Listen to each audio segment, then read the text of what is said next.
ಹೆಚ್ಚು ಜನ ಸೇರಿಸಿ ನಾವು ಕರ್ನಾಟಕ ರಾಜ್ಯ ಮಡಿವಾಳ ಸಂಘದಿಂದ ಏನು ಒಂದು ಮಾಡಿ ಅಂತ ಅವ್ರ ಡೈರೆಕ್ಷನ್ ಮೇಲೆ ನಾವು ನಮ್ಮ ಸಮಾಜನ ಒಟ್ಟುಗೂಡಿಸಿ ಅವತ್ತು ನಾವು ಏನು ಗುರುಪುರಲ್ಲಿ ಒಂದು ಸಮಾವೇಶ ಮಾಡೋದು.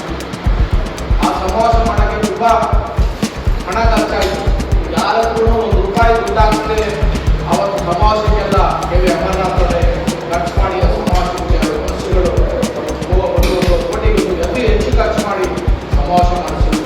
ಯಾಕೆ ಅಂತಂದರೆ ನಮಗೆ ಮಾನ್ಯ ಸಿದ್ದರಾಮಯ್ಯವರು ಮುಂಚೆ ನಾವು ಮಾತಾಡಿದಾಗ ಭೇಟಿ ಮಾಡಿ ನಿಮ್ಮ ಸಮಾಜಕ್ಕೆ ಒಂದು MLC ಕೊಡ್ತೀನಿ ಅಂತೇಳಿ ಅವತ್ತು ನನಗೆ ಮಾತ್ಕೊಂಡಿದ್ವಿ.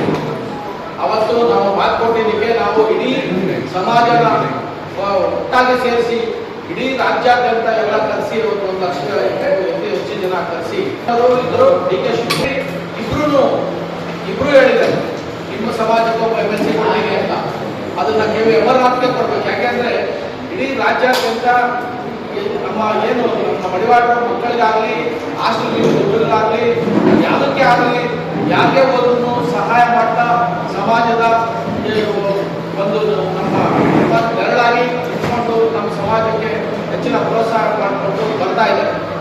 ನಾವು ಈ ಕೆ.ವಿ. ಅಮರನಾಥ್ ಅವ್ರನ್ನ ಯಾಕೆ ಈಗ ಪ್ರಪೋಸ್ ಮಾಡ್ತಾ ಇದ್ದೀರಿ, ನಾವು ಕೇಳ್ತಾ ಇದ್ದೀರಿ ಅಂತಂದ್ರೆ ನಮ್ಮ ಸಮಾಜದ ಮುಖಂಡರಿಗೆಲ್ಲ ಸುಮಾರು ಕಾಂಗ್ರೆಸ್ ಪಕ್ಷದಲ್ಲಿ ಎಲ್ಲರೂ ಕೊಟ್ಟಿದ್ದಾರೆ. ಏನು ಡಾಕ್ಟರ್ ರವಿಕುಮಾರ್ ಅವ್ರಿಗೆ KPCC ಮೆಂಬರ್ ಮಾಡಿದ್ರು.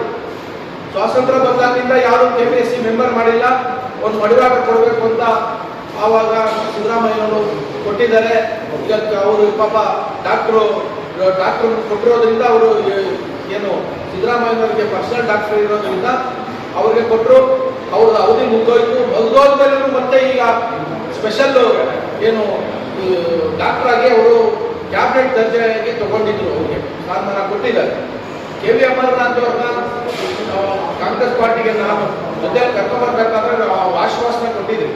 ಏನಂತ ಸಿದ್ದರಾಮಯ್ಯ ಹೇಳಿದ್ರೆ ನೆಕ್ಸ್ಟ್ ಪಾರ್ಟಿ ಆಫೀಸಲ್ಲಿ ಇದೆ ಅವತ್ತು ಹೇಳಿದ್ರು. ಪಾರ್ಟಿ ಆಫೀಸಲ್ಲಿ ನೆಕ್ಸ್ಟ್ MLC ಮಾಡಬೇಕ್ರಿ.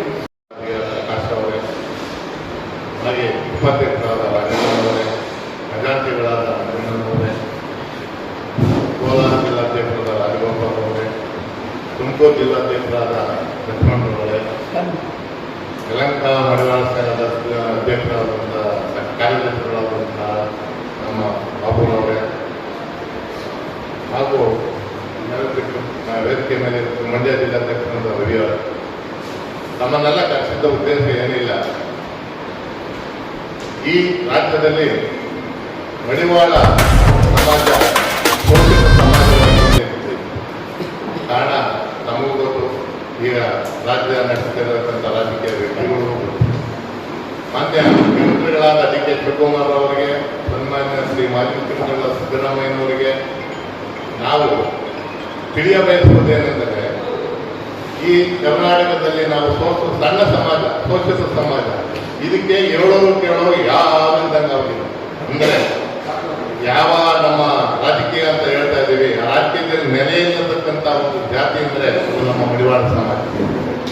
ಆದ್ದರಿಂದ ದಯವಿಟ್ಟು ಸರ್ಕಾರ ಇತ್ತ ನಮ್ಮ ಕಡೆ ಗಮನ ಕೊಟ್ಟು, ನಾವು ಏನು ಕಮ್ಮಿ ಇಲ್ಲ, ಕೆಲವು ಕಾನ್ಸ್ಟಿಟ್ಯೂನ್ಸಿನಲ್ಲಿ ನಾವು ಬಹಳಷ್ಟು ಜನ ಇದ್ದೀವಿ. ಒಬ್ಬ MLA ಸೋಲ್ಬೋದು ಗೆಲ್ಸ್ಬೋದು, ಆ ರೀತಿ ಇದ್ದೀವಿ. ನಮ್ಮ ಉದ್ದೇಶ ಏನು ಅದಲ್ಲ. ಬಟ್ ನಮಗೇನು ಅಂತಂದ್ರೆ ಈಗ ನಮ್ಮ ಪರವಾಗಿ ಧ್ವನಿ ಇರ್ತಕ್ಕೆ ಯಾರು ಒಬ್ಬ ನಾಯಕರು ನಮಗೆ ವಿಧಾನಸೌಧದಲ್ಲಿ ಬೇಕು. ಆದ್ದರಿಂದ ದಯವಿಟ್ಟು ನಾನು ನನ್ನ ಮುಖ್ಯಮಂತ್ರಿಗಳಿಗೂ, ಮಾಜಿ ಮುಖ್ಯಮಂತ್ರಿಗಳಾದ ಸಿದ್ದರಾಮಯ್ಯನವರಿಗೂ, ನೂತನ KPCC ಅಧ್ಯಕ್ಷರಾದಂಥ ಹರಿಪ್ರಸಾದ್ ಅವರಿಗೂ, ಪ್ರತಿಯೊಬ್ಬರಿಗೂ ನಾನು ಮನವಿ ಮಾಡೋದೇನಂತಂದ್ರೆ, ನೀವು ದಯವಿಟ್ಟು ಸಮಾಜ ಸೇವೆ ಮಾಡತಕ್ಕಂಥ ನಮ್ಮ 20 ವರ್ಷಗಳಿಂದ ಸಮಾಜ ಸೇವೆ ಮಾಡಿಕೊಂಡು ಬಡವರಿಗೆ ಸ್ಪಂದಿಸುತ್ತಾ ಕರ್ನಾಟಕ ರಾಜ್ಯ ನಮ್ಮ ಕಾಂಗ್ರೆಸ್ ಇದೆಯಲ್ಲ, ಕಾಂಗ್ರೆಸ್ ಸಮಾವೇಶಗಳನ್ನು ಮಾಡುತ್ತಾ ತುಮಕೂರು ಸಮಾವೇಶದಲ್ಲಿ ಅವರಿಗೆ ಒಂದು ಆಶ್ವಾಸನೆ ಕೊಟ್ಟಿದ್ರು ಸಿದ್ದರಾಮಯ್ಯವರು. ನಾನು ನಿಮ್ಮ ಸಮಾಜದಲ್ಲಿ ಇವ್ರನ್ನ ಏನೋ ಮುಂದೆ ಮಾಡ್ತೀನಿ, ದಯವಿಟ್ಟು ಅದೇನು ಮಾಡ್ಕೊಂಡು ಕೆ.ವಿ. ಅಮರನಾಥ್ ಅವರು ಸಮಾಜ ಸೇವೆ ಮಾಡ್ತಾ ಇದ್ದಾರೆ. ಬಹಳಷ್ಟು ಓದಂತ ವಿದ್ಯಾರ್ಥಿಗಳಿಗೆ ಸಹಾಯ ಮಾಡ್ತಾ ಇದ್ದಾರೆ. ಕಂಠದಲ್ಲಿರತಕ್ಕಂಥ ಈ ಮಡಿವಾಳ ಸಮಾಜದ ಬಂಧುಗಳು ಯಾವಾಗಲೂ ಅವ್ರು ಕೈಲಿರತಕ್ಕಂಥ ಸಹಾಯವನ್ನು ಮಾಡ್ತಾ ಇದ್ದಾರೆ. ಸಾಮಾಜಿಕ ಕಾರ್ಯಕ್ರಮಗಳಲ್ಲಿ ಅವರು ಸಹಾಯವನ್ನು ಮಾಡ್ತಾ ಇದ್ದಾರೆ. ಬರೀ ಮಡಿವಾಳ ಸಮಾಜ ಅಲ್ಲ, ಎಲ್ಲಾ ಸೋಷಿಯಲ್ ಸಮಾಜ, ಹಿಂದುಳಿದ ಸಮಾಜಗಳಲ್ಲಿ ಅವರ ಸೇವೆ ಬಹಳ ಅತ್ಯುನ್ನತವಾದ. ಕರ್ನಾಟಕದಿಂದ ತಮ್ಮನ್ನು ಬೇಡಿಕೊಳ್ಳುತ್ತಿದ್ದಾರೆ.